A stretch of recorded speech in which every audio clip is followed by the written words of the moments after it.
Opa, valendo! Bom, moçada, DHCP, Dynamic Host Configuration Protocol. Esse nome é lindo, né? Então, qual que é a ideia do DHCP? É fornecer de forma dinâmica as configurações de um host. O que a gente precisa configurar num host para que ele esteja em rede? A gente precisa do endereço IP, máscara de rede, endereço de DNS, tá? Endereço de gateway. Fred, você não falou de gateway ainda não. É mesmo, ainda não. Calma, vai chegar lá. O gateway é importantíssimo na hora que a gente falar da camada de rede ou camada de internet do modelo TCP, camada de rede do OSI. Beleza? Não se esqueçam nunca das camadas de rede, qual que é a PDU de cada uma. Fique esperto, hein, galera? E agora que a gente está começando a ver aplicação, apresentação e sessão, é importante também que vocês já comecem a se familiarizar com os endereços de porta de cada uma dessas aplicações, desse protocolo de aplicação. DHCP é o 67. Bom, o DHCP, a gente tem muito acesso a ele, principalmente depois que essas redes com dispositivos móveis, né, tablets, smartphones, até mesmo notebooks, relógios, smartwatches e por aí, né? Começou a entrar no mercado.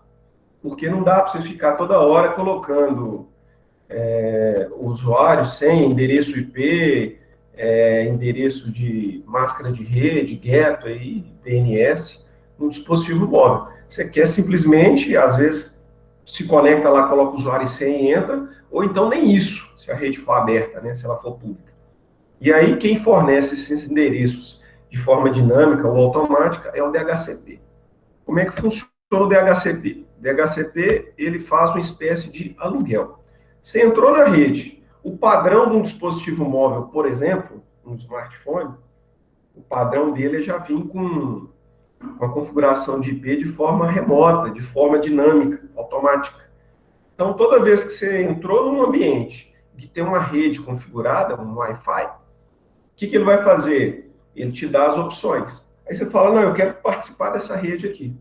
Ele vai lá, se for uma rede fechada, você vai colocar o usuário e senha, pronto, você está na rede. Ele vai pegar automaticamente o endereço IP, a máscara de rede, o gateway padrão e o DNS, para que você consiga usufruir da rede. E quem está fazendo isso, te passando automaticamente todas essas informações, é o DHCP. Tá? Então, tem um servidorzinho configurado com DHCP, e toda vez que um dispositivo entra na sua rede, ele fornece, depois que ele estiver logado, claro, ele fornece todas essas informações. Bom, como é que funciona essa questão do DHCP?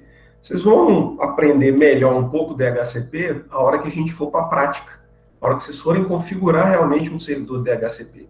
Você escolhe qual é a faixa de endereçamento, você define qual que é a máscara de rede, você define qual que é o endereço de DNS e você define, caso tenha, o gateway da rede. E aí você define também o funcionamento do DHCP com relação ao empréstimo de endereços. Como é que funciona isso? Se você chegou e entrou na rede, pegou um determinado endereço, ele é seu por algumas horas ou por alguns dias. Isso aí será definido lá no servidor do DHCP. Se você definiu algumas horas, venceu aquele prazo, se você ainda estiver utilizando, ele renova automaticamente. Se você não estiver utilizando, ele vai pegar e liberar automaticamente, vencendo o prazo, e deixando para que outro dispositivo, outro host, venha utilizar aquele endereço. Tá? Isso tudo é configurado e a gente vai ter uma noção muito melhor na hora que estiver configurando o servidor DHCP e fazendo os testes, né? Conectando alguns equipamentos a esse servidor DHCP. Bom, o protocolo SMB, eu comentei com vocês que a gente não vai falar. Por quê? O SMB está fora de uso. A gente utilizava ele muito para fazer compartilhamento, né, das pastas da Microsoft, tá? Das pastas do Windows. No Windows 10 você nem utiliza mais esse protocolo. Então, com essas alterações aí, ele acabou ficando em desuso. Qualquer coisa a gente bate um papo depois para quem tiver curiosidade sobre o SMB. Bom, vamos falar do de GNUTella ou GNUTella. Quem que é o GNUTella? O GNUTella é um protocolo para trabalhar com serviços P2P. O que é P2P? Eu falei aula passada que é um tipo de conexão ponto a ponto, quando você liga um host no outro diretamente, sem a utilização de um switch, por exemplo. Está direto. O protocolo GNUTella, apesar da utilização do switch, ele faz uma conexão específica com cada um dos outros hosts. Tá? Então, tendo instalado um protocolo, uma aplicação baseada nesse protocolo no computador, ele trabalha fazendo conexão ponto a ponto com os demais. Outra coisa legal é que ele é um protocolo de rede hierárquica. Se lembram da rede hierárquica? A rede hierárquica, eu estou para cima, rede não hierárquica. Redes não hierárquicas. Quando eu tenho um sistema de rede cliente-servidor, eu tenho um servidor, que é o cara, né, o rei da rede, que fornece todos os serviços, que provê o serviço para os clientes ou para os plebeus. Então, todo mundo acessa aquele cara e utiliza aquele serviço. Um exemplo, um HTTP da vida, né? Eu crio um servidor, coloco lá o meu site, todo mundo que quiser acessar o meu site tem que acessar lá o servidor. E ele vai prover todas as informações do site. Numa rede não hierárquica, não existe esse papel do cliente e do servidor especificamente. Numa rede não hierárquica, o mesmo host pode fazer o papel do servidor e o do cliente. E isso ao mesmo tempo. Ele pode estar provendo um serviço para um outro cliente e utilizando os serviços de outro servidor. Então, ele acaba trabalhando como cliente e servidor ao mesmo tempo. Então, o protocolo GNUTella, cadê você? Tá aqui. Ele te propicia trabalhar de forma cliente e servidor ao mesmo tempo. Fred, mas me dá um exemplo aí, um exemplo sim, os torrents. Antigamente, pessoal, era mais difícil se compartilhar informações, principalmente música, porque era muito cara. Você ia comprar um CD, não sei nem se vocês conhecem isso, CD, mas isso é antes do DVD, e só tinha música lá dentro. Não existia o formato MP3 ainda. Era um formato WMA. E aí, cada musiquinha que tinha lá dentro ocupava, sei lá, 60 megabytes, 100 megabytes. Então, era uma coisa absurda. Então, não se tinha, né, esse compartilhamento de músicas igual a gente tem hoje. Tá? Então, a gente ia comprar um CD, era 30, 40, 50 reais um CD. E aí a gente sabe que, normalmente, um artista lançava um CD e nem sempre todas as músicas que estavam ali se te interessavam. Você queria uma ou duas, mas tinha que comprar um CD inteiro para aproveitar uma ou duas músicas.